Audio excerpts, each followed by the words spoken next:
Now I'm at the point you wanna be with me. I'm vibing out at a higher frequency, cause everything that I want and I'm gonna be is when I wake up, that's when I start to dream. Someone you love is talking down, here is the plan. Let it fall through like a handful of sand. Nothing happens overnight, what you must understand. If you dwell on the bad, then you don't stand a chance. Something you want upset, saying why it ain't mine yet. That's because now you have yet to change your mindset. People don't put their mind to rest while they're so wired. A lot of people go to sleep and wake up tired. Power of positivity and persistence. Say that I can, we'll just sit back and witness. Make an impact when our time is done. Make money, help people, and have lots of fun. Whoa.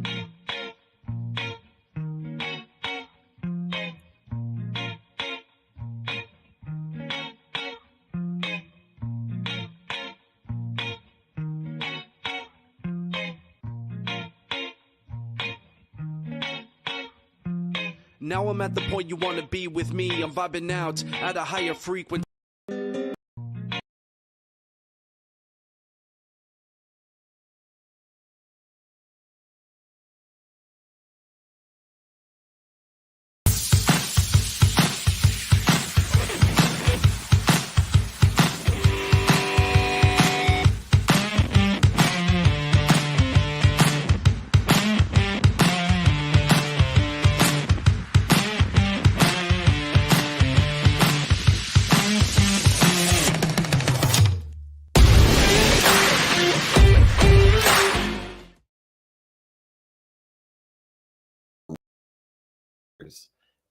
And doing so has created just an amazing life for so many people. So thank you, Amelia, for feeding into and helping me get clarification over the years on the aggregation, the compounding and acceleration of energy, specifically money and behavior. So thanks for having me. I love you. I love you. Have a rockin' hour, and I will see you very soon, my friend. So blessed by you. I'm blessed by you. Thanks for hanging out for a few extra minutes. I appreciate it. Well, anyway, not to steal the thunder, but we're going to talk about, if you're interested in aggregating, compounding, and accelerating energy, specifically money and behavior, then invite your friends in here. Let's get a bigger group of people, because I can't think of anything that I could teach that will have greater impact in the pragmatic world than the aggregation, the acceleration, and compounding of the energies of money and behavior. But before we get into that training, remember, we'll be doing a Q&A as always after. So just put in, get ready, line up, whatever platform you're on, the questions that you want me to address specifically about energy, about money, about behavior, or anything else I can help you with that I can apply to that as well. But how do we aggregate, accelerate, and compound our own behaviors and money to a trajectory of where we want to be? And nobody better person to moderate this than the incredible Jakey Bakey. Everybody knows him. Thank you, Jake, for always being here and showing up to our Friday trainings. We have capped out over 80,000 people registered for today. So on our webinar, and we're multicasting on Clubhouse, IG, and Instagram as well. So Jake, here, it's all yours. Let's get everybody on the same page and get started. Set the room. Let's do it. Thank you so much, Dave. Thank you, Amelia. Welcome, everybody. This is David Meltzer's Hour. As Dave mentioned, he's been doing free Friday training for over 23 years. And today's training and topic are money and behavior. So let's take a quick minute before David dives in here. Let's share the room here on Clubhouse. You can do that at the bottom. There's a little arrow with a square. So let's continue to share the room here. Share with your friends, your family, the whole community. Follow the people next to you. Follow the people on stage. And let's continue to build up this community. Also, if you have any questions you'd like to ask, just feel free to raise your hand or back channel me. There will be time at the end of David's training, about 30 minutes or so, to ask your questions too. So welcome everybody to today's Free Friday training here in the Breakfast with Champions. Looking forward to hearing from you, Dave, and welcome to the room, everybody. You got it. Thank you so much. Well, let's get started in the context of aggregation, compounding, and acceleration. Let's talk about why that's so important. And the real importance of it is that we are mistaken about instant gratification or instant results. So many people work under the context of we should see we should feel, we should hear, we should think, we should be able to identify progress. And in order to understand the compounding effect, the acceleration that occurs, the aggregation that occurs by enjoying the consistent, persistent pursuit of your potential, by utilizing the right strategies with money and the right strategies with behavior in order to effectuate the progress that occurs from compounding, acceleration, and aggregation, we have to first, at its foundation, understand progress. And the first rule of progress is that human beings are incapable of seeing it. It's true. You get progress without seeing it. It's the only instant result that happens is progress. So if you worked out this morning and you come home and look in the mirror, you have no human capability that allows you to see the progress that you've made. But I promise you have. And that if we can enjoy the consistent, persistent pursuit of that progress, of our potential, and have faith that by utilizing strategies for our money or our behaviors that give us maximized results by utilizing attention and intention in the trajectory of what we think we want to create coincidences that are bigger and better than we ever dreamed of. If we understand these strategies, at its core, we can have faith that progress is aggregating and accelerating and compounding because it's an energy. And that's what happens with energies, is that through the enjoyment of the consistent, persistent pursuit and utilization of that energy, it will aggregate, compound, and accelerate in the trajectory in which we want, according to the strategies of the attention and intention that we're putting into the coincidences or better that we're going to experience. It's just a matter of time. And we don't control time. Time is 24 hours of man-made construct. Time in this format is infinite in nature, and everything will happen at the right time at the perfect place.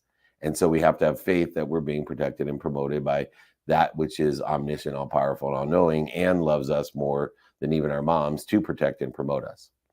And so let's start with some key strategies or principles with money and the aggregation, acceleration, and compounding effect of money, because I utilize what I've studied in physics, quantum physics, and metaphysics. I've utilized the greatest minds in the world, like Einstein, to understand aggregation, compounding, and acceleration that creates exponential results, that hockey stick that we want. And the best analogy that I can utilize in life for energy is money, because people can quantitatively understand the advancement of money over time. And so there's a rule that Einstein came up with, the rule of 72, and utilizing the 1% improvement or 1% interest. If you, over a certain period of time, can improve 1%, after 72 periods of the same amount of time, you will have a doubling effect. And to give an example of that would be if you, for example, just gave $1,000 when your child was born on their birthday, and $100 every month, and $1,000 every other birthday, and $100 every month. When your child is 18, at that 1% interest rate per month or whatever it would, you would have over $2 million. And why that's important is that it would take years for you to see that progress. So it's amazing how, you would not have that much money saved after 5 years, but that last doubling effect in the last year takes you from 1 million to 2 million. The last 2 years takes you 500,000, right? Because of the nature of compounding interest, of aggregation and acceleration. In fact, acceleration actually increases the amount because it takes less time to double than it does in the first time, or it takes less time to get there. And so it's really important to understand progress is something that we can't be aware of. And so we have to utilize strategies, mathematical strategies, whether it be for money or behavior, that allows us to experience the most powerful, impactful mechanism in the universe, which is the ability of enjoying consistent, persistent behavior, or consistent, persistent pursuit, or consistent, persistent aggregation of whatever the asset may be, whatever energy it may be, in order to effectuate the best exponential result. And it takes a lot of faith, especially with money, especially with behaviors, because we lose faith. We don't see the results in the time frame in which we think we should see it. And therefore we start thinking about what we don't have, what we don't want, other people's opinions, other people's judgments, other people's conditions, instead of continually enjoying that consistent, persistent pursuit that will aggregate, that will compound, and will accelerate you in a trajectory of what you think you want. And in order to do so, you need to know what you want. I tell people all the time, what is it that you want? Well, I don't know. I want to find my why. No, you already have your why. What do you want? And when we can put it into the context of this faith that we are progressing, it allows us to narrow the focus of what we want to the 24 hours of today in a trajectory of what we think we want in the future. And allowing ourselves not to limit our beliefs, which are mainly ingrained in the past. Our beliefs are aligned with, they're derived from the meaning of all that we've learned from the past. Today is tomorrow's past. And the past is infinite in its nature. We can utilize our thoughts. We can close our eyes and utilize our thoughts to go back millions and millions of years, even though it only takes a few seconds in the man-made construct of time. We can go backwards millions and millions of years in seconds of time. And believe it or not, we can give meaning to today and to our future by what meaning we give to the past, even millions and millions of years ago, or give meaning to the past from traumas of our childhood, or inflection points of our lives, of disappointments, mistakes, failures, setbacks, all which are limiting us in our productivity, our accessibility, and our gratitude of today. It's limiting ourselves with an already limited day, meaning that today is limited by the 24 hours that we're given, but we limit our productivity, accessibility, and gratitude by the meaning that we give all the different mistakes, failures, setbacks, lessons of the past, inflection points, defining moments, traumas, and historical references that are not aligned with the trajectory of where we think we want to be, which means that this strategy does not allow us to aggregate, compound, and accelerate in the trajectory that we want to be, because we limit ourselves with the meaning or the mindset that we give it by saying, I can't do it because I don't feel worthy because. Right? Little people from little towns with little thoughts are the greatest people that limit themselves, and they don't even realize the potential that they have, and they're not aggregating, compounding, and accelerating towards that potential because they have already given a meaning of their past, their parents' past, their grandparents' past in some small town in Tennessee. Instead of giving the meaning to the past that is in the trajectory of their potential. That here's all the things that I've learned from my grandparents, my parents, and my siblings that have empowered me to expand, grow, and accelerate in a trajectory beyond what anyone in my energetic and genetic circle has ever achieved. I can break that chain of limitation. I know how the math works. I just have to utilize strategies of what I want today in that trajectory of what I think I want, utilizing a meaning of the past, the mistakes, failures, setbacks, lessons, inflection points, defining moments, and historical references that have limited not only me, but my family, friends, associates, and community where I'm from. And instead, I'm now giving the meaning of not getting into the school that I want, not having enough money, not going bankrupt, not getting into the job that I thought I was dreaming of, not being a professional athlete, or getting cut or broken up with or stolen from, cheated, manipulated. I'm giving a meaning that this is protecting and promoting me to a trajectory of where I think I want to be or better.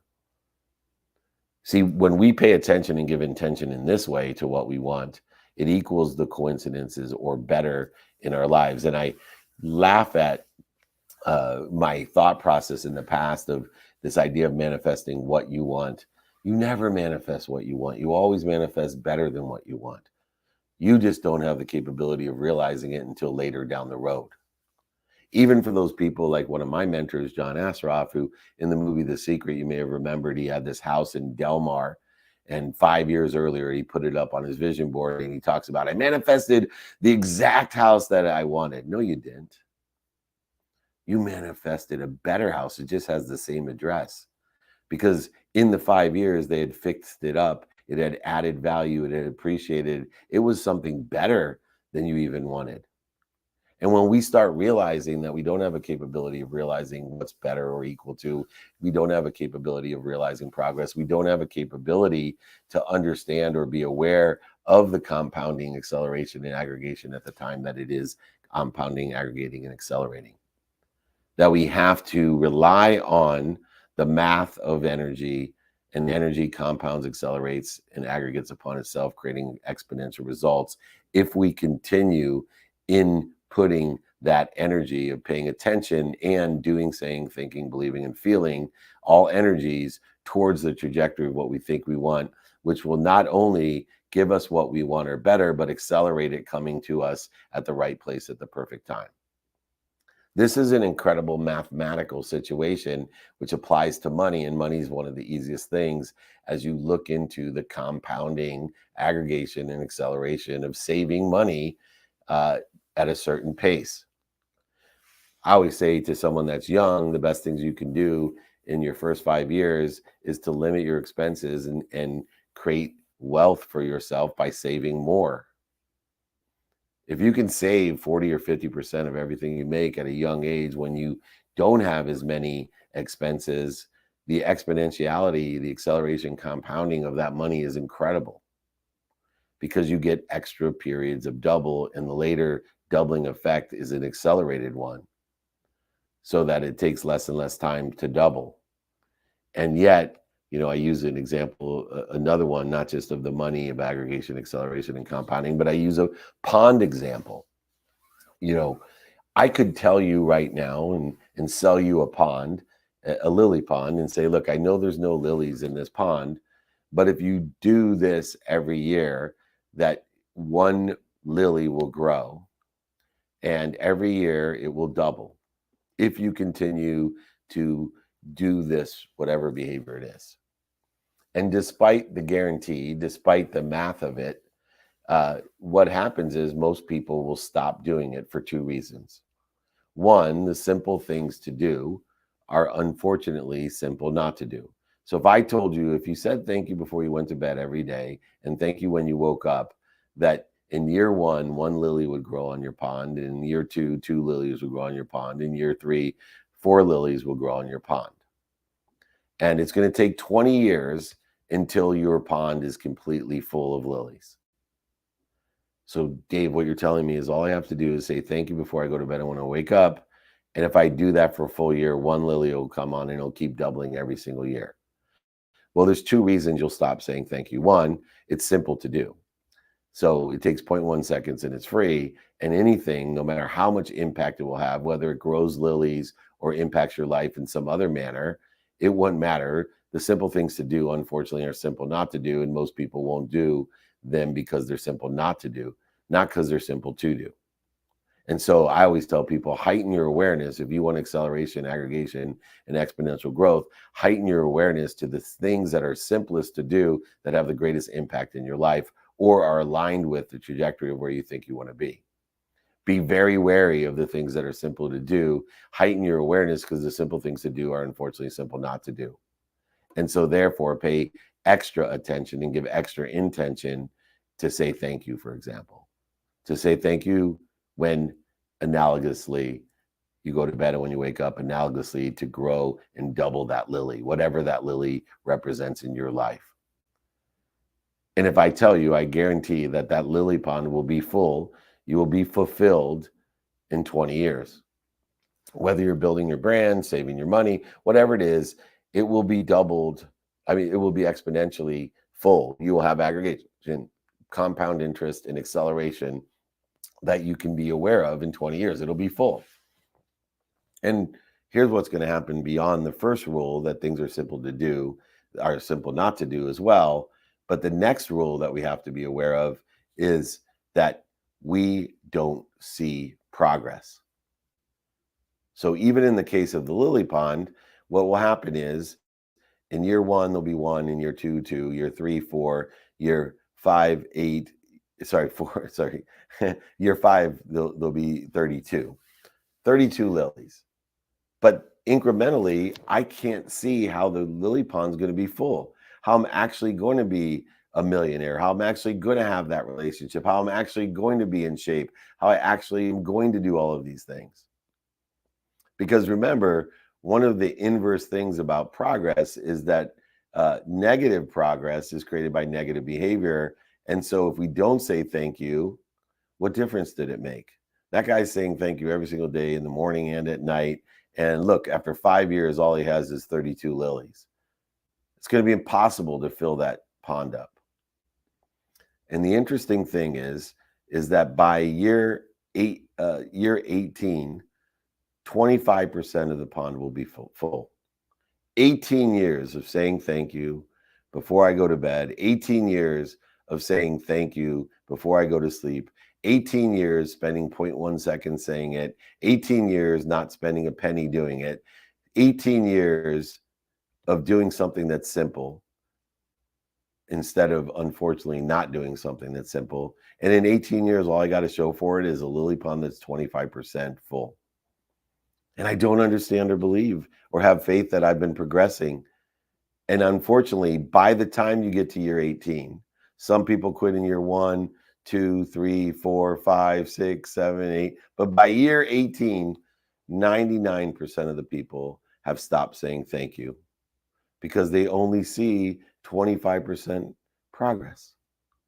Even though it's taken 18 years, and in their mind, they can't imagine how in year 20, it's going to be full. If it took them 18 years to get to 25%, in their minds, it's going to take 36 years to get to 50% and 72 years to get to 100%, not 20.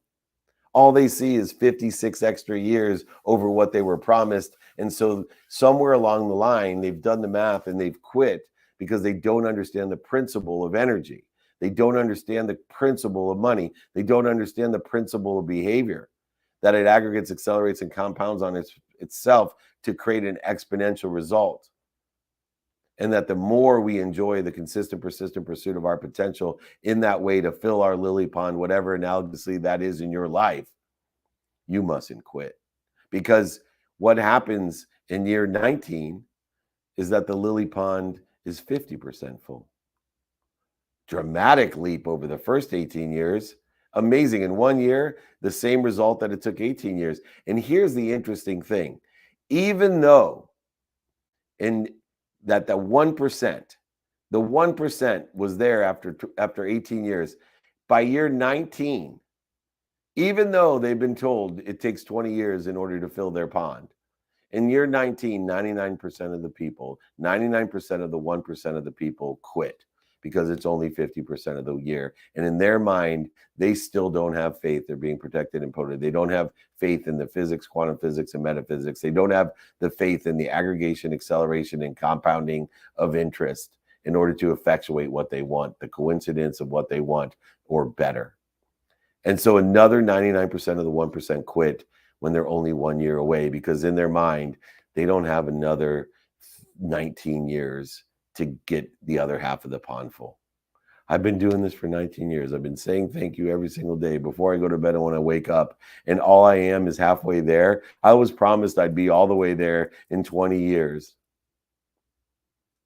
They don't see it.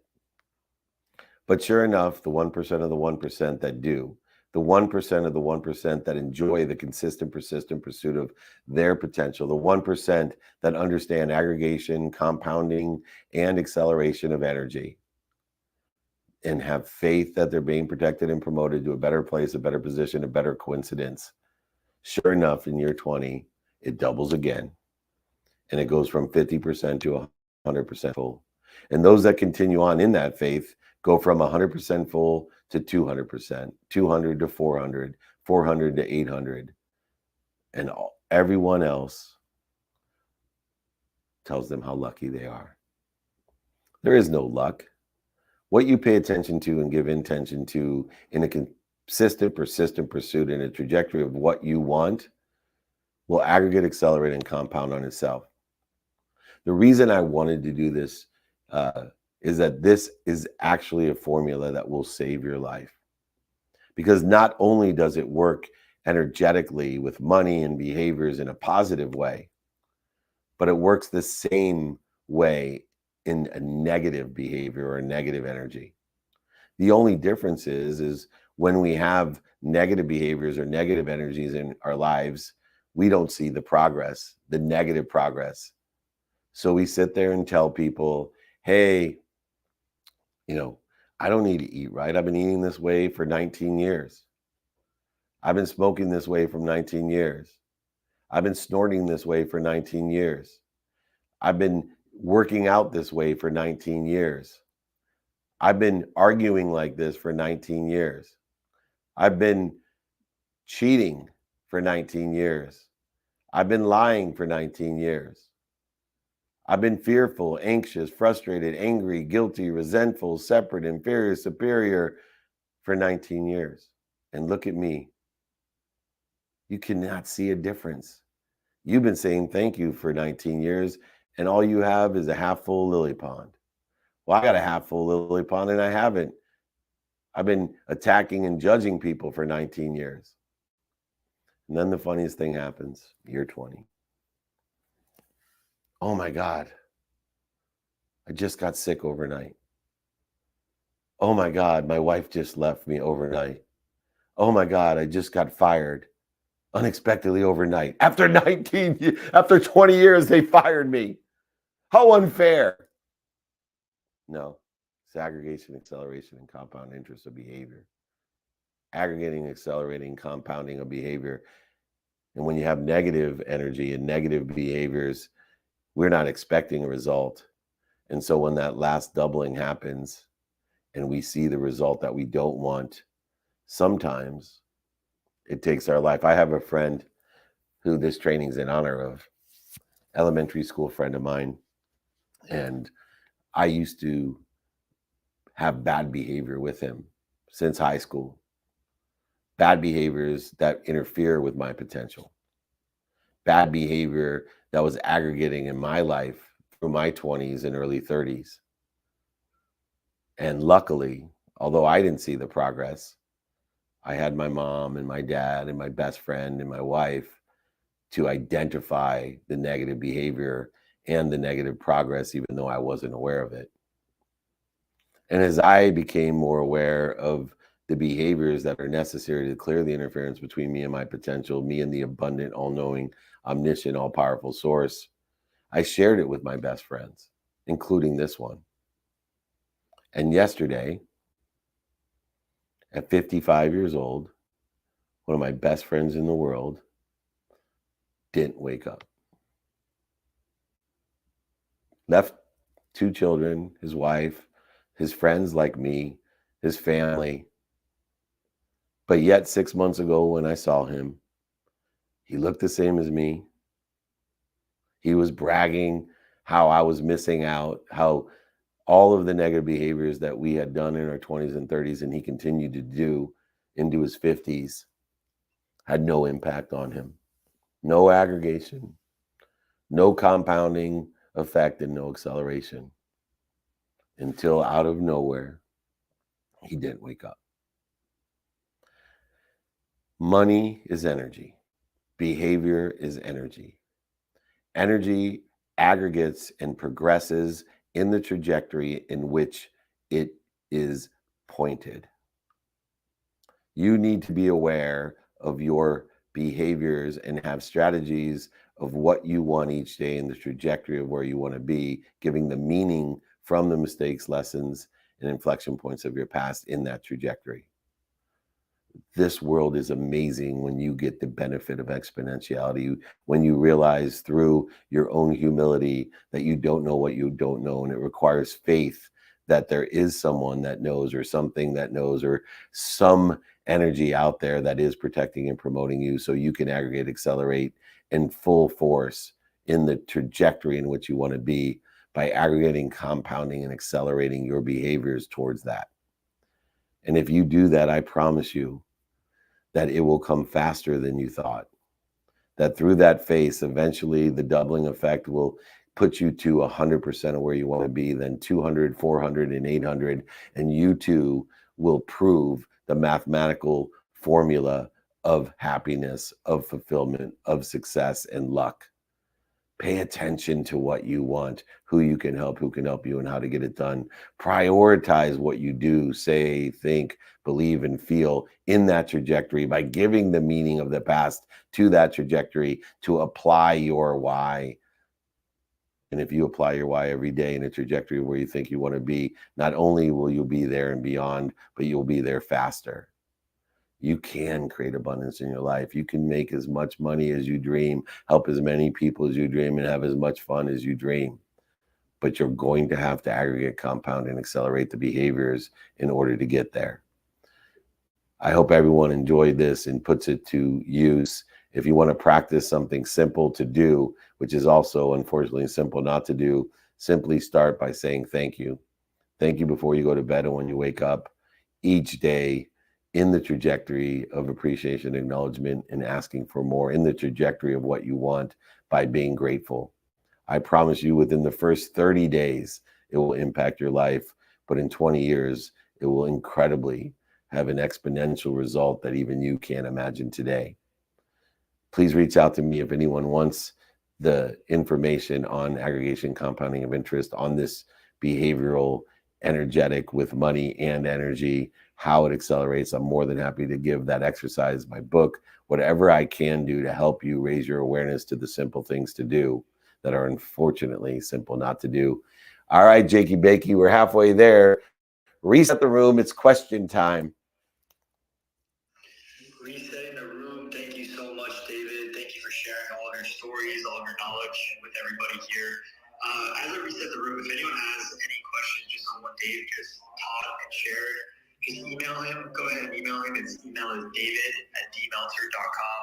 david@dmeltzer.com. Thank you so much, Dave. We've got some time here, about 27 minutes for some questions. If anyone has any questions they'd like to ask David here on Clubhouse, just feel free to raise your hand or back channel me, and we'll aim to bring you up.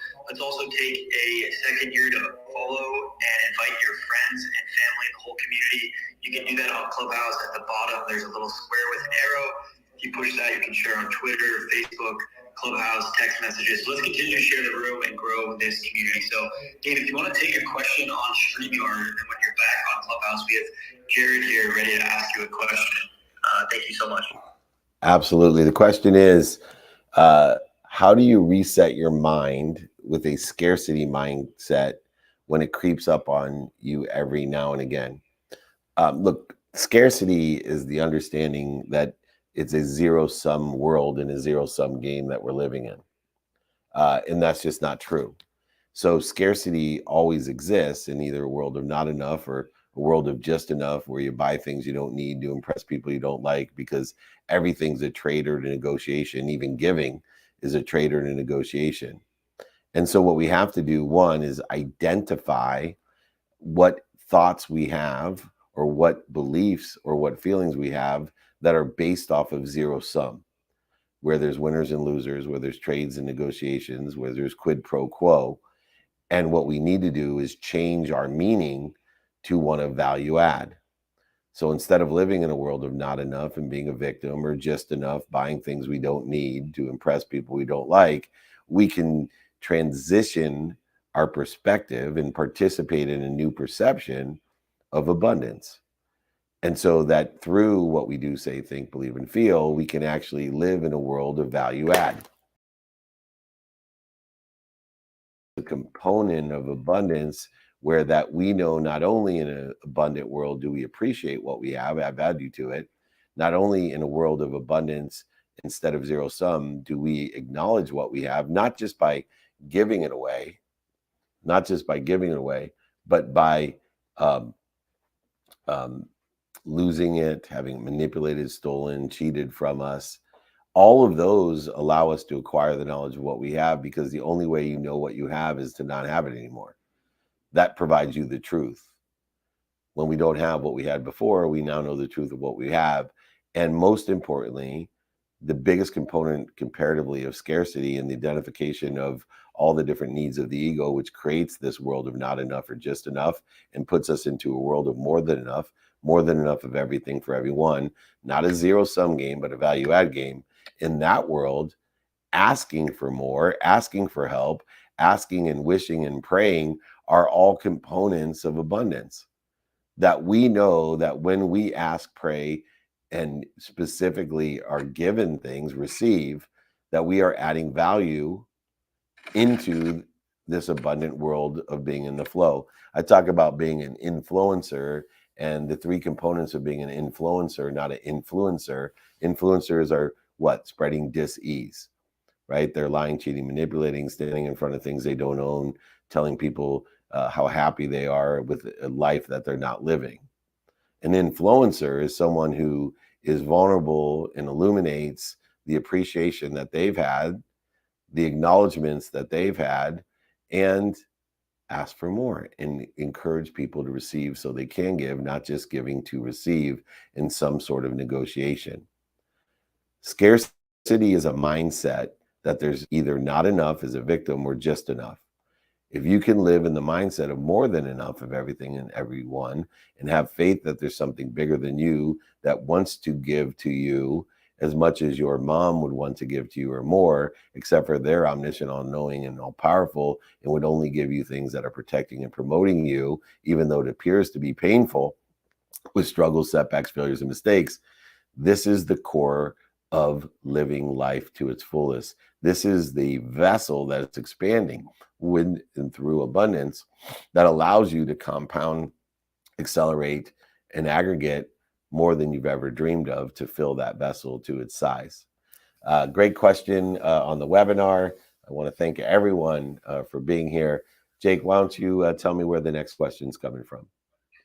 Perfect. Let's take a question here on Clubhouse. Jared, if you want to unmute yourself and ask David your question. Great to see you here.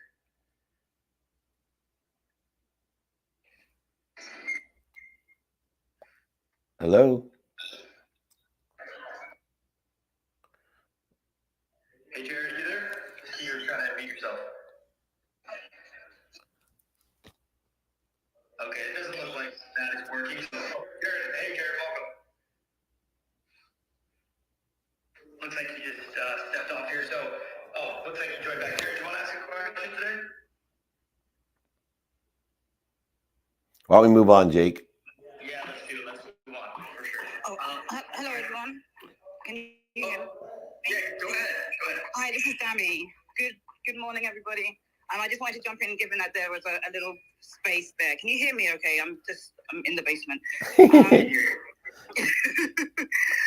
I love what you're saying, David, because okay, so like, if I can, I just want to make sure that I got it clear, first of all, if you don't mind. But at the beginning of the conversation, when you talked about breaking the chain of limitation, right? And and the fact that you equated it to math, and it's a numbers game. And I thought, oh my goodness, because you said, like, you might have, because of your, everyone has limited time, but the thing is, having limited thought is like, is even worse than having limited time, because, you might have come from a history, a background where you've been shaped and conditioned in a certain way, but allowing that to be the thing that empowers your life is the most disruptive thing of all. If I got that right, because it really landed with me in that way. And I was like, wait a minute. So the fact that I am allowing the history or the conditioned history and circumstance to feed into why I can't do whatever I can't do today is, you're setting yourself up for failure. No doubt. Look at the 4-minute mile, right? With Roger Bannister at Oxford. Roger Bannister was the first person ever to break the 4-minute mile, not because he was the fastest runner, because he was the only one that understood this idea of giving meaning to the past. So in the past, no one had ever broken 4 minutes. In the past, scientists had come out and said that the human body wasn't capable of breaking a 4-minute mile. In the past, all the parents, friends, family, etc., laughed at Roger Bannister when he said he was going to break the 4-minute mile.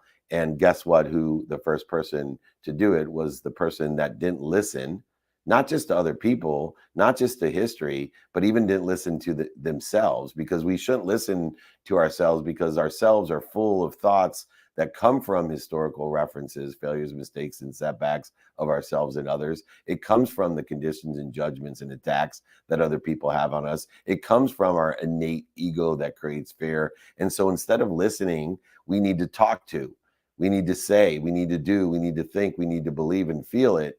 And guess what?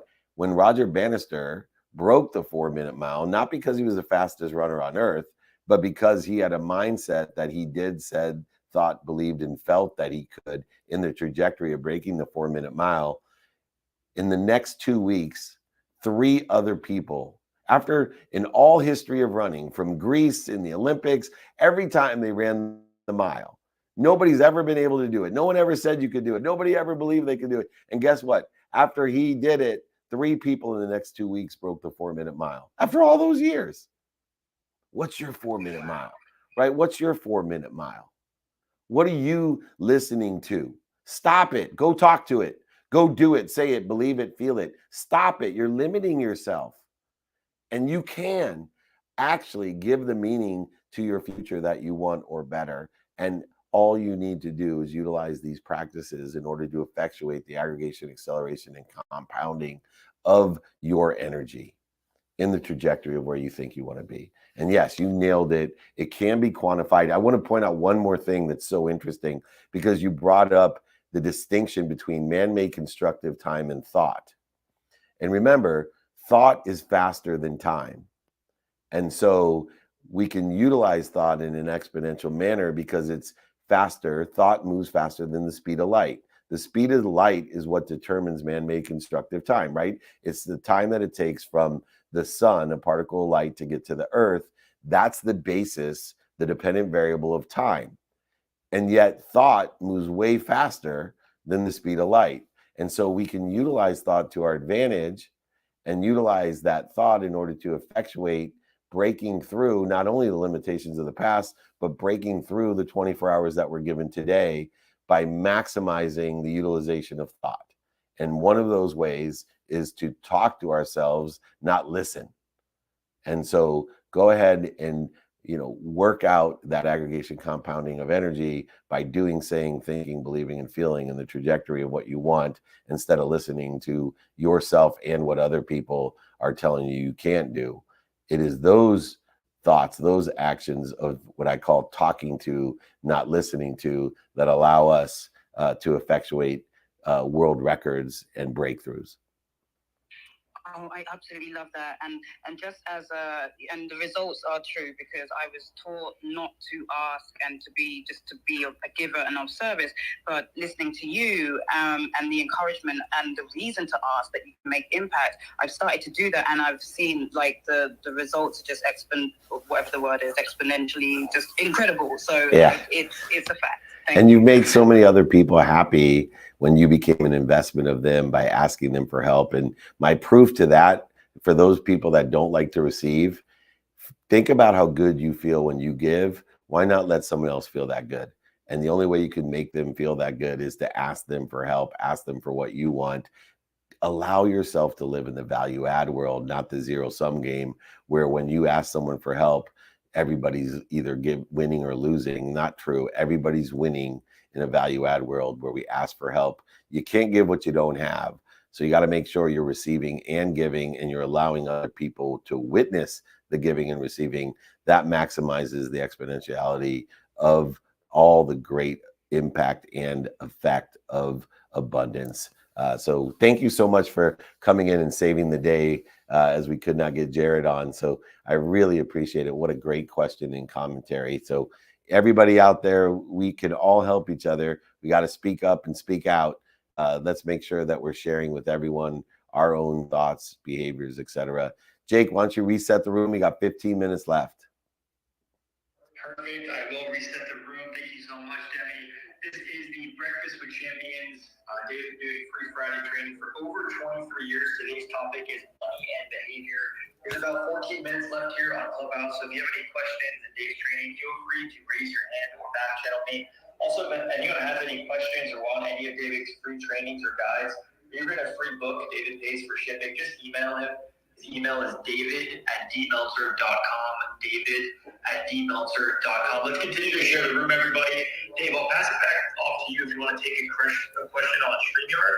And then when you're back, we'll bring up Limitless Siga to ask you a question on Clubhouse. Okay, perfect. Let me see here.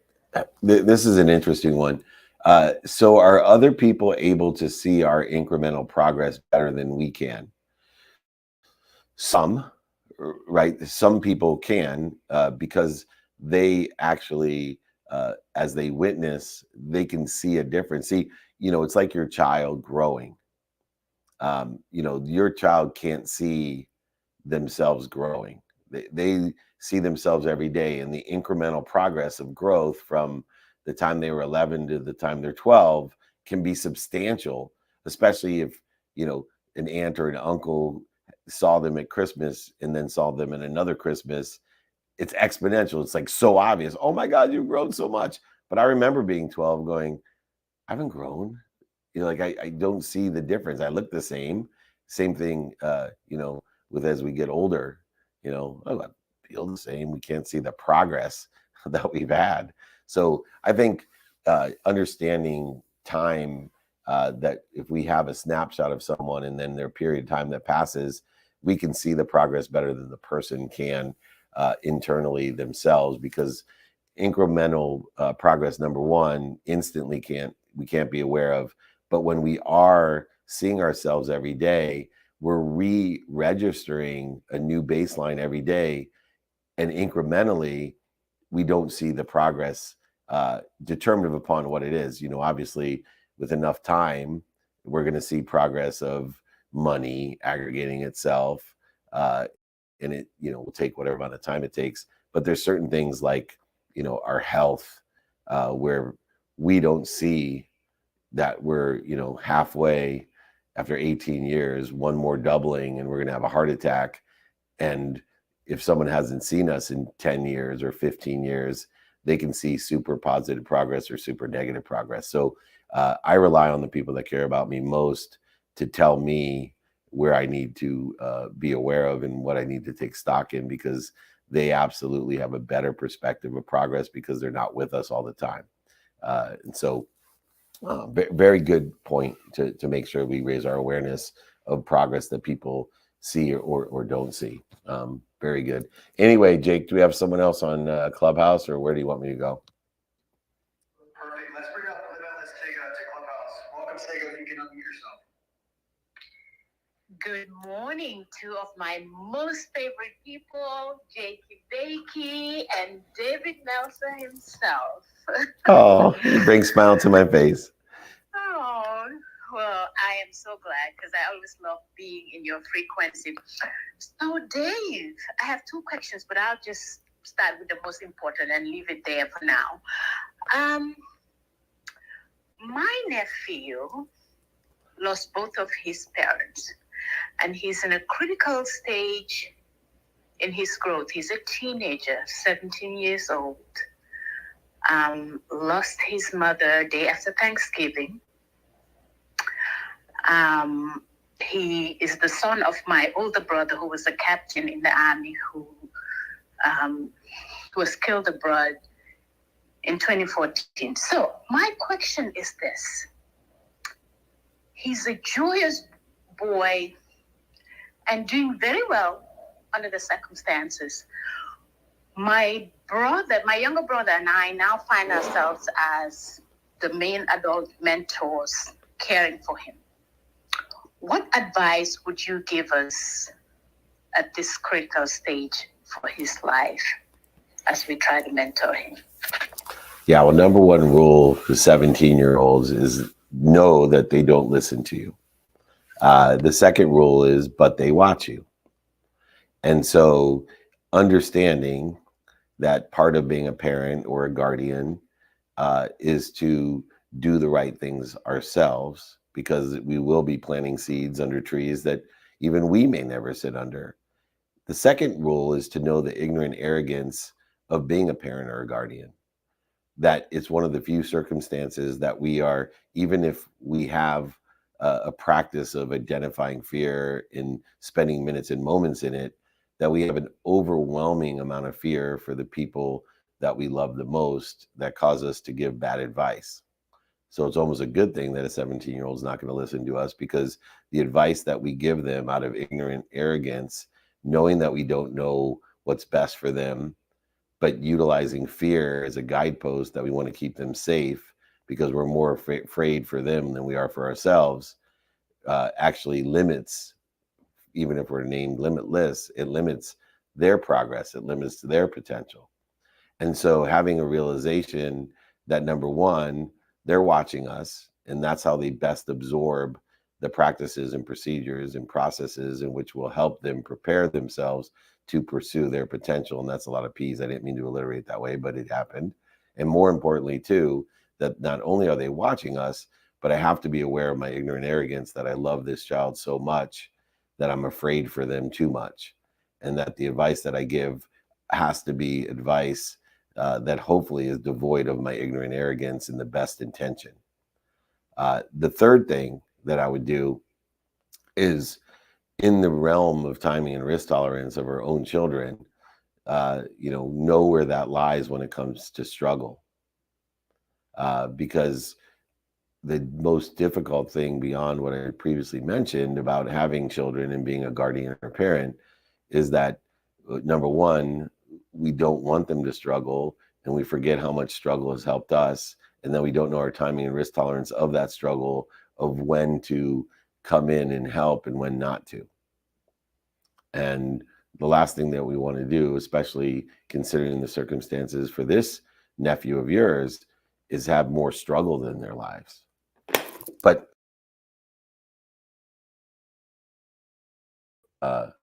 people who lose their parents are stronger. And the story that I love to tell about being a parent is one that I haven't told in a while, so I apologize if you've heard this before, but it's so powerful, and it's one of a butterfly. And there's a farmer who sits down underneath a tree, takes a nap, wakes up, and realizes there's a cocoon next to him. And in the cocoon is a butterfly, and the butterfly is pounding its wings, trying to get out. It's struggling and struggling. And out of compassion and love, the farmer takes out his buck knife and he opens up the cocoon, and the butterfly comes out, flops out, and it can't fly. And it dies because it can't fly. Now, God has made this world in a perfect unity that cocoon, those struggles, are put there to protect and promote the butterfly. Because as soon as the butterfly is strong enough with its wings to break its way out of the cocoon, it is also strong enough to fly. This is what we do as parents or guardians. We're the cocoon protecting it until it's strong enough to fly. But we have to allow it, within the context of our cocoon, to struggle. We have to protect it. We have to know our timing and risk tolerance. We have to say, hey, show me your friends, I'll show you your future. I'm going to move because you are surrounding yourself with the wrong people and the wrong ideas. And I know that I have no influence over that other than the ability to protect you from those people and those ideas by moving you to a different school or a different neighborhood or a different situation. But I'm not going to go into the school and protect you from the struggles of, somebody maybe bullying you or picking on you according to my timing and risk tolerance, teasing you, or you getting cut from school or getting a bad grade, some failure or mistake that you got to deal with. Now, I'll help you if you want. I'll share my situational knowledge and experience as a mentor and teacher and give you directions of what I think. But think about that farmer when you're a parent or a guardian. You provide that cocoon, but let them struggle inside that cocoon until they're strong enough to break away, and then let them fly away. Let them fly away, whether they want to go to college or not to college, whether they want to marry that disastrous person or not. It is all part of that journey, but they're strong enough now because they have broken out of that cocoon. They're old enough, they're strong enough. You're still there to help, but don't take out that buck knife ever and open up that cocoon. You will cripple, if not kill them. And those are the three pieces of advice that has helped me as I've been blessed with 4 children. And I feel sorry for my oldest because I didn't know nearly enough, and now I do. The number one rule, by the way, is always love your child. That's all they really need. You'll mess them up enough. I don't even have college funds for my kids. I have therapy funds. That's the safer bet where they're going to need to put their money after having me and my wife as their parents. But nonetheless, a very important question. Jake, we got time for one more question. I love you, Sega. You're an amazing person, and thank you for enhancing our club here and our community. I appreciate you. Thank you, Dave. Thank you so much. That was brilliant. Love you. Thank you. All right, Jakey Bakey, I know you're somebody's child, and go ahead, make your mommy proud. What's our last question? You got it. Let's bring up Sally. Sally, if you want to unmute yourself, ask your question. Thank you. You guys are funny. So David, first of all, I'm sorry for your loss. Thank you. That's a tough one. And so, yeah. And then I wanted to just say, like, I realized, and I've done a lot of work on myself. I've transformed. I had a therapist 3.5 years. Tim Story is one of my best friends. So I've learned just so much just being around these incredible people. But I realized in December, while I was sitting on a beach in Puerto Rico, that I'm still a people pleaser. And it's something that I'm opposite of the story that you told. I grew up in the church. Everything was, I had to be a good girl. I couldn't do this. I couldn't do that. So my whole life, I was all about, like, I have to please the people. Even the movies that I make are all about, like, social impact and, like, how do I impact people? And so that's always been my life. And I realized because of all of that I have become quite a people pleaser. And because of that, I haven't really taken care of myself in life and really try to get to that high level place. And so I am in a new state in my world, in my life. Of course, hanging out with Amelia, she's helping me a lot right now. But what do you say to the people, like the Damis of the world? Because she shared that too, that everything was about, like, you got to be good, you got to do the right thing. What do you say about the people that, are waiting to get to that place of I've given, I'm ready to receive now? Like, how do we receive? How do we receive? That's so beautiful. Without feeling guilty, Yeah, no, this is a huge problem. And, as everyone, including me, right, I have that same genetic disposition. And so understanding the 3 components of adding value, because it will take away the guilt when we know that we're adding value by receiving. So number 1, you appreciate everything you have. It's in your being, I can tell. So you add value to everything you do have. You then feel very good about acknowledgement, although you feel better about acknowledging what you have, meaning that you acquire the knowledge of what you have by not having it anymore. And the easiest and most rewarding way of not having what we have is to give it away. And there's where this innate attraction to giving is that we feel really good when we give. Now, you don't feel good or understand that when it's lost, stolen, manipulated, or cheated from us, that it is of equal value, except for you get even a greater lesson. Acknowledgement still occurs when it's lost, stolen, or cheated. But regardless of whether you have, an understanding of acknowledgement, you do appreciate what you have and acknowledge it as a pleaser.